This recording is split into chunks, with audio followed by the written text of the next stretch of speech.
بسم اللہ الرحمن الرحیم نحمده ونصلی علی رسولہ الکریم اما بعد۔ محترم بھائیوں، بزرگوں، دوستوں، اللہ کے فضل و کرم سے ہم نے چھٹی تراویح مکمل کی اور ہم لوگ آج تفسیر بھی چھٹے پارے کی سنیں گے۔ چھٹے پارے میں تھوڑا سا 2 رکوع آگے پڑھنے کے بعد میں سورہ مائدہ شروع ہوتی ہے۔ سورہ مائدہ کو سورہ مائدہ اس لیے کہتے ہیں، عربی میں مائدہ دسترخوان کو کہتے ہیں۔ اس میں 7ویں پارے میں وہ واقعہ آئے گا جس میں اللہ تعالیٰ حضرت عیسیٰ علیہ السلام کی قوم کے لیے آسمان سے دسترخوان اتارتے تھے، اس لیے یہ پوری سورت کو سورہ مائدہ کہا جاتا ہے۔ یہ سورت قرآن کی بعض علماء کے نزدیک سب سے آخری سورت ہے، اس کے بعد میں کوئی سورت نازل نہیں۔ اس کی وجہ یہ ہے کہ اس سورت کے پہلے جو جملے ہیں، اللہ نے اس میں کہا یا ایھا الذین آمنوا اوفوا بالعقود، اے ایمان والو، اب تک ہم نے تمہارے ساتھ میں جتنے بھی معاہدے کیے ہیں، یعنی جتنے بھی احکام ہم نے تمہارے اوپر نازل کیے ہیں، اب آگے تمہاری ذمہ داری بنتی ہے تم نے ان کو پورا کرنا۔ اور اس کے اگلے ہی صفحے میں اللہ نے وہ قرآن کی آخری آیت جس میں علماء کا کوئی اختلاف نہیں ہے وہ نازل فرمائی، الیوم اکملت لکم دینکم واتممت علیکم نعمتی ورضیت لکم الاسلام دینا۔ اس آیت کا مطلب یہ ہے کہ آج ہم نے دین کو مکمل کر دیا۔ اللہ نے فرمایا کہ آج دین کمپلیٹ ہو گیا، یعنی اسلام کی جو کتاب تھی اس کے اوپر اللہ تبارک و تعالیٰ نے مہر لگا دی۔ اور یہ آیت کب نازل ہوئی؟ جب اللہ کے پیارے نبی صلی اللہ علیہ وسلم اپنے حج کے موقع پر حجۃ الوداع کے اندر عصر کی نماز کے بعد عرفہ کے میدان میں مسلمانوں کے سامنے خطاب فرما رہے تھے جبل رحمت کے اوپر، اس وقت یہ آیت اللہ کی طرف سے نازل ہوئی۔ تو اللہ کے نبی نے لوگوں سے کہا، لوگوں دیکھو اللہ نے یہ آیت نازل کی اور جس میں فرمایا کہ آج ہم نے دین کو مکمل کر دیا۔ یہ سن 10 ہجری کا واقعہ ہے۔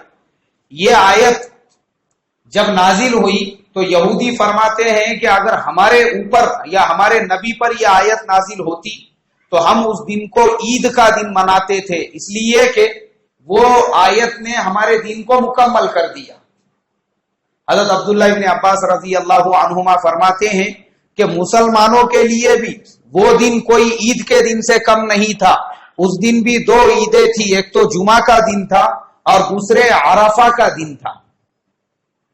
یہ 2 عیدوں والا دن تھا جس میں اللہ تبارک و تعالیٰ نے یہ آیت نازل کی۔ اور حضرت عمر فاروق فرمایا کرتے تھے کہ میں زندگی میں کبھی بھی نہیں بھول سکتا یہ آیت عرفہ کے دن، جمعہ کا دن، عصر کی نماز کے بعد اللہ کے نبی صلی اللہ علیہ وسلم پہ نازل ہوئی۔ دن کو اللہ نے کمپلیٹ کر دیا۔ مطلب کیا ہے؟ مطلب یہ ہے کہ اب تم کو کسی چیز کی ضرورت نہیں ہے، اب کسی کے زندگی میں جھانکنے کی، دیکھنے کی، کسی اور سے سیکھنے کی۔ اللہ نے تمہارے لیے اسلام کو آج مکمل کر دیا۔ اب اگر تم کو زندگی گزارنا ہے تو زندگی کی کامیابی تم کو اللہ کے حکم میں ملیں گی یا اس کے نبی پاک صلی اللہ علیہ وسلم کے طریقے میں۔ یہ 2 راستے ہیں کامیابی کے، یا تو اللہ کا حکم یا نبی کا طریقہ۔ یہ 2 کے علاوہ تمہارے پاس میں کوئی سولوشن نہیں ہے۔ اسی لیے اسلام وہ کمپلیٹ مذہب ہے جس کے اندر آپ کو صبح اٹھنے سے لے کے رات میں سونے تک اور ماں کے پیٹ سے لے کے قبر میں جانے تک ہر ٹائپ کا گائیڈ لائن ملے گا۔ چاہے آپ زندگی کے کسی بھی فیکلٹی، کسی بھی فیلڈ، کسی بھی لائن میں زندگی گزارنے والے ہو، اللہ نے دین کو مکمل کر دیا۔ یہ قرآن کی آخری آیت، اس کے بعد کوئی آیت نازل نہیں۔ اور بہت سارے صحابہ وہ رونے لگے یہ آیت نازل ہونے کے بعد۔ لوگوں نے پوچھا، ارے خوش ہو جاؤ، آج اللہ نے دین کو مکمل کر دیا اور تم رو رہے ہو۔ بولے بھائی ہم اس لیے رو رہے ہیں، جب اللہ نے دین کو مکمل کر دیا تو اب اس کے نبی کی دنیا میں کیا ضرورت؟ ان قریب وہ وقت قریب ہے، اللہ تعالیٰ اپنے نبی کو بھی اپنے پاس میں بلا لی۔ اور ویسا ہی ہوا۔ صرف 2 مہینے کے بعد اللہ کے نبی کا انتقال ہو گیا۔ یہ آیت نازل ہونے کے 2 مہینے کے بعد اللہ کے نبی نے وصال فرمایا۔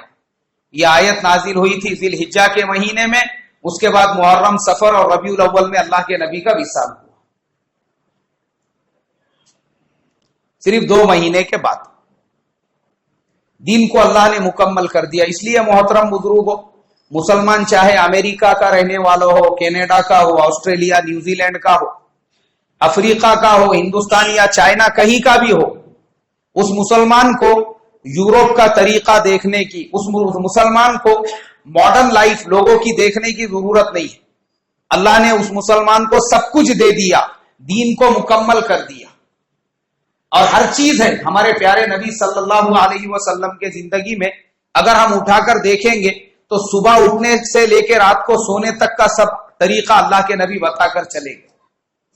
ہر چیز، صبح اٹھے تو سب سے پہلے اپنے ہاتھ دھونا چاہیے، مسواک کرنا چاہیے، وضو کرنا چاہیے، اس کے بعد میں نماز پڑھنا چاہیے۔ یہ تمام باتیں اللہ کے نبی نے سکھلائی۔ یہاں تک کہ کھانا کیسے کھانا چاہیے، کھاتے وقت بیٹھنا کیسے چاہیے، لقمہ کیسے لینا چاہیے، سیدھے ہاتھ سے کھانا چاہیے، الٹے ہاتھ سے نہیں کھانا چاہیے، پانی ہے تو دیکھ کر پینا چاہیے، کھڑے رہ کر نہیں پینا چاہیے، بیٹھ کر پینا چاہیے، یہ سب سکھا کے گئے۔ مہمان سے کس طریقے کا سلوک ہو، رشتہ داروں سے کیسا سلوک ہو، ماں باپ سے کیسا سلوک ہو، یہ سب سکھا کے گئے اللہ کے نبی۔ یہاں تک کہ بیت الخلا کا طریقہ بھی سکھلا کر گئے کہ بیت الخلا میں بھی جائے تو کس طریقے سے جائے۔ ہمارے مولانا یونس صاحب رحمت اللہ علیہ فرمایا کرتے تھے، ایک باپ وہ اپنے بیٹے کو اتنا نہیں سکھاتا ہوگا جتنا اللہ کے نبی اپنی امت کو سکھلا کر گئے۔ حضرت انس فرماتے ہیں، میں حضور کی خدمت میں رہتا تھا، 10 سال میں نے خدمت کی، میں بائیں ہاتھ سے کھانے لگا، حضور نے میرا ہاتھ پکڑ لیا اور کہا کہ انس، مسلمان بائیں ہاتھ سے نہیں کھاتا ہے، مسلمان سیدھے ہاتھ سے کھاتا ہے۔ اللہ کے نبی نے مجھے سیدھے ہاتھ سے کھانا سکھایا۔ ایک ایک چیز اپنی امت کو سکھلا کر چلے گئے۔ ایک باپ بھی اپنی اولاد کو اتنا نہیں سکھاتا ہوگا جتنا اللہ کے نبی اپنی امت کو، یہاں تک کہ بیوی کے ساتھ تعلقات کیسے بنانا چاہیے وہ بھی اللہ کے نبی سکھلا کر گئے۔ نکاح کیسے کرنا چاہیے، ولیمہ کیسے کرنا چاہیے وہ بھی اللہ کے نبی سکھلا کر گئے۔ خوشی کا موقع ہے تو اس کو کس طریقے سے منانا چاہیے، اور غمی کا موقع ہے تو اس کو کس طریقے سے ادا کرنا چاہیے، یہ بھی اللہ کے نبی سکھلا کر گئے۔ دین کو مکمل اور کمپلیٹ کیا، کھانے سے لے کے پہننے تک، مسلمان کے کپڑے کیسے ہونا چاہیے، مسلمان کی سواری کیسے ہونا چاہیے، مسلمان کا گھر کیسے ہونا چاہیے، ہر چیز اللہ کے نبی نے سکھلا دی، اور قرآن میں اللہ نے اس کے احکام نازل کیے۔ اس لیے مسلمانوں کو یورپ کی طرف دیکھنے کی ضرورت نہیں۔ جو آج بہت سارے مسلمان وہ سوچتے ہیں کہ ہم اگر یورپ کے راستے پہ چلیں گے تو کامیابی ملیں گی، اس لیے اپنے بچوں کو یہود و نصارہ کے کپڑے پہناتے ہیں۔ جوان جوان لڑکیاں بنیان پہنتی ہیں، ان کے پورے ہاتھ ایسے کھلے رہتے ہیں ان کے۔ کیوں؟ ہمارے بچوں کو بھی بولے یورپ والوں کے جیسا بنانے کا ہے۔ اور اللہ کے نبی ان کو بتلا کر گئے، اپنے بچوں کو، لڑکیوں کو پردے میں رکھو اور ان کو کمپلیٹ حجاب والا ڈریس پہناؤ۔ یہ یورپ والے کپڑے مت پہناؤ۔ جو بہت سارے مسلمان اپنے بڑی بڑی عمر کے لڑکیوں کو ٹی شرٹ اور جینس پہناتے ہیں، ان کو لگتا ہے ہم یورپ کے راستے پہ چلیں گے، اور یورپ کے راستے پہ چلنے کا صلہ یہ ملتا ہے، چند دنوں کے بعد میں وہ بیٹی کسی دلت یا کرسچن کا ہاتھ پکڑ کے ابا کے پاس آ کے پھر یہ کہتی ہے، ابا جان داماد ڈھونڈنے کی ضرورت نہیں، آپ کے لیے ریڈی میڈ داماد موجود ہے، اور آپ عنقریب نانا بننے والے ہیں، وہ بھی بغیر نکاح کے۔ مسلمانوں کے گھرانوں میں یہ واقعات پیش آ رہے ہیں۔ کیوں؟ مسلمانوں کو کس کے راستے پہ چلنے کا ہے؟ یورپ کے راستے پہ ماڈرن بننے کا ہے، مسلمانوں کو امریکہ کے راستے پہ چلنے کا ہے۔ اور یہاں اللہ کے نبی پہ آیت نازل ہو رہی ہے، الیوم اکملت لکم دینکم، دین مکمل ہو چکا ہے، اب تمہاری عورتوں کو ویسے ہی کپڑے پہننا پڑیں گے، اور تمہارے لڑکیوں کو تم کو ویسا ہی حجاب پہنانا پڑے گا جو اللہ نے تمہارے اوپر فرض کیا، تو تمہارے لیے کامیابی ہے۔ پردے میں رکھنا پڑے گا اپنے گھر کی مستورات کو، تو تمہارے لیے کامیابی ہے۔ یہ اللہ نے قرآن میں بیان کر دیا۔ اب اس کے بعد میرے محترم بزرگوں آگے کی آیت میں جاتے ہیں۔ اللہ کے نبی صلی اللہ علیہ وسلم کے پاس مدینہ منورہ کے بہت سارے لوگ پہنچے، اور انہوں نے اللہ کے نبی صلی اللہ علیہ وسلم سے سوال کیا، اے اللہ کے نبی، ہمارے لیے کیا حلال ہے اور کیا حرام ہے. یسألونک عن الاہلہ، اللہ کے نبی سے سوال کیا. یہ چھٹے پارے کی آیت الگ ہے. اللہ کے نبی سے سوال کیا، اللہ کے نبی صلی اللہ علیہ وسلم سے. علماء نے اس کی تفسیر لکھی ہے شان نزول کہ مدینہ منورہ کے اندر بہت سارے جو ہے نا اللہ کے نبی صلی اللہ علیہ وسلم ایک جگہ بیٹھے ہوئے تھے اور وہیں تھوڑے دور پہ کتا بھی بیٹھا ہوا تھا. حضرت جبریل علیہ الصلوۃ والسلام آسمان سے وحی لے کر نازل ہوئے تو تھوڑے دور پہ جو کتا بیٹھا ہوا تھا حضرت جبریل علیہ السلام واپس جانے لگے. حضور نے پوچھا کہ جبریل کیوں جا رہے ہو؟ بولے دیکھو وہ وہاں پہ کتا بیٹھا ہوا ہے، اور جہاں پہ کتا ہوتا ہے اور تصویر ہوتی ہے وہاں پر فرشتے نہیں آتے. اللہ کے نبی صلی اللہ علیہ وسلم نے حضرت ابو رافع رضی اللہ تعالیٰ عنہ سے فرمایا کہ مدینے میں جتنے بھی کتے ہیں وہ تمام کتوں کو قتل کر دو. اب وہ نکلے اور انہوں نے مدینے کے جتنے بھی کتے تھے سارے کتوں کا خاتمہ کر دیا. اب اس میں بہت سارے لوگ ایسے تھے جن کے پاس میں شکاری کتے تھے اور جن کے پاس میں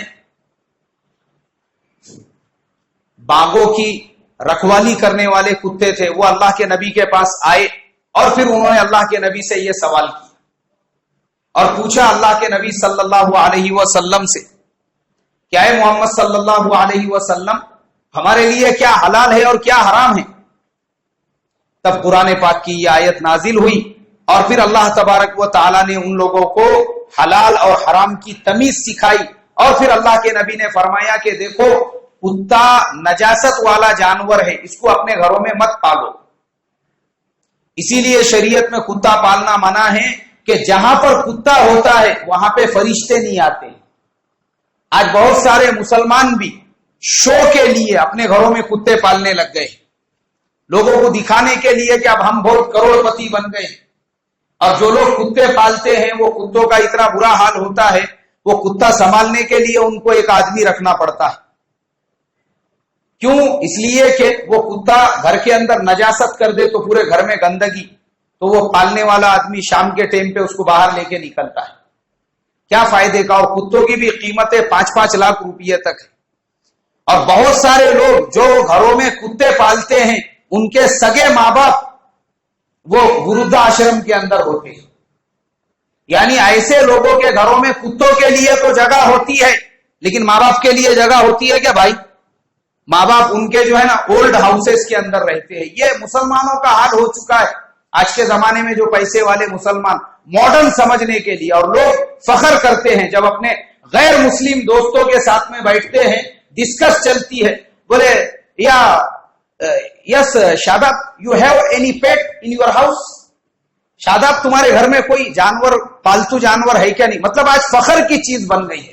یا آئی لو ویری مچ ٹو مائی پیٹ، ہاں میرے گھر میں بھی ایک کتا ہے بولے اور میں بہت زیادہ اس سے، مطلب وہ یہ بتانا چاہتے کہ ہم لوگ کتنا جانوروں سے محبت کرنے والے ہیں. یا انسانوں کے جنازے نکل رہے اس کی فکر نہیں ہے، ان کو جانوروں کی فکر پڑی. ماں باپ گھر میں بیمار پڑے ہوئے ہیں وردھا آشرم میں، ان سے محبت نہیں ہے. یا my pet is very nice, I can't explain about it. میں اپنے کتے کے بارے میں بتا نہیں سکتا بولے وہ کیسا ہے. اچھا وہ کون سے، اس کے اندر بھی نسلیں ہوتی ہیں، اس کا بریڈ ہوتا ہے. وہ کون سی نسل کا ہے؟ بولے وہ جرمن شیفرڈ ہے، ہم نے 55,000 روپئے میں فلانی جگہ سے خریدے تھے. اچھا ایسا ہے کیا؟ آپ کے پاس میں کون سا ہے؟ یعنی مسلمانوں کا یہ حال ہو چکا ہے، اپنے غیر مسلم دوستوں کو خوش کرنے کے لیے اور فخر بتانے کے لیے کہ ہاں ہم بھی کتوں سے محبت، یعنی ماڈرن لوگ ہیں، اپنا ماڈرن پنا بتانے کے لیے مسلمان بھی گھروں میں کتے پال رہے ہیں. اللہ میری تمہاری حفاظت فرمائے. اس لیے محترم بزرگوں، اللہ کے نبی نے وضاحت کر دی کہ کتا پالنے کی اجازت صرف 2 کنڈیشن میں ہے. یا تو شکار کرنے کے لیے، یا تو تمہارے باغ یا گودام وغیرہ کی حفاظت کرنے کے لیے. جیسے بہت سارے کسان لوگ کھیت میں کام کرنے والے ہوتے ہیں، ان کو کتے کی ضرورت پڑتی ہے، ان کو رکھنا پڑتا وہاں پہ کتا، ان کے لیے جائز ہے. بہت سارے مینڈیا پالنے والے ہوتے ہیں، آپ نے دیکھے ہوں گے، ان کو ضرورت پڑتی ہے کتے ساتھ میں رکھنے کی، ان کو اجازت ہے. اور بہت سارے ملکوں میں شکار کرنے کے لیے کتا اور ایک پرندہ ہوتا ہے فالکن جسے کہتے ہیں، اس کی ضرورت پڑتی ہے، اس کی اللہ کے نبی نے اجازت دی.